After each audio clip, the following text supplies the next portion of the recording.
Among the Sleep has been one of the biggest surprises for me this year, with just how many hours I've spent thinking about the game upon finishing it.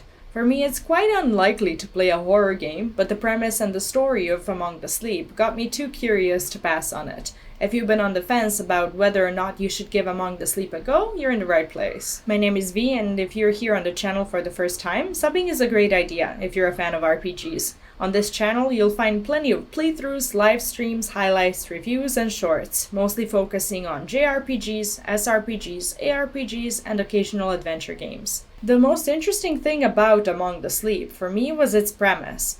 Unlike many horror games where you get to use weapons, kill, and defend, in this one you're a toddler, and your only superpower is to hide really well. As a toddler mom, this game instantly drew me in and helped me put myself into the shoes of my own child, while teaching me so many lessons along the way.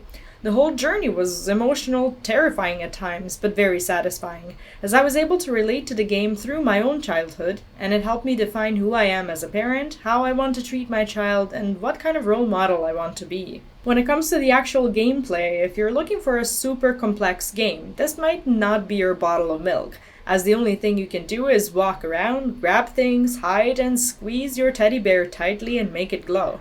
For me, that was enough, as the game focuses on storytelling and emotions a lot more than on the complexity of your gameplay. I mean, how many things can a toddler know how to do anyway?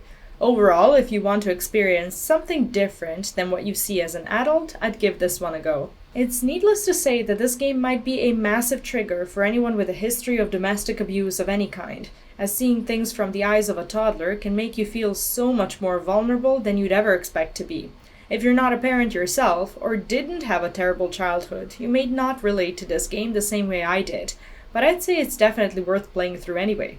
The game tackles a serious topic, hidden behind a seemingly innocent gameplay, and I believe that everyone, parent or not, should go through it and give it some thought. As it is a horror game, you can expect some scary moments, but they're built more as seconds of terrible anticipation rather than actual jump scares. The game hits the feels a lot more than your reflexes, and while you may not be insta jump scared, there is a satisfying build up to these moments that you will feel, try to avoid, dread encountering, and ultimately love in a very weird way. That's pretty much all I could think of when it comes to this game. Overall, I'd give it a very positive grade, and I recommend grabbing it for a few hours of disturbing gameplay.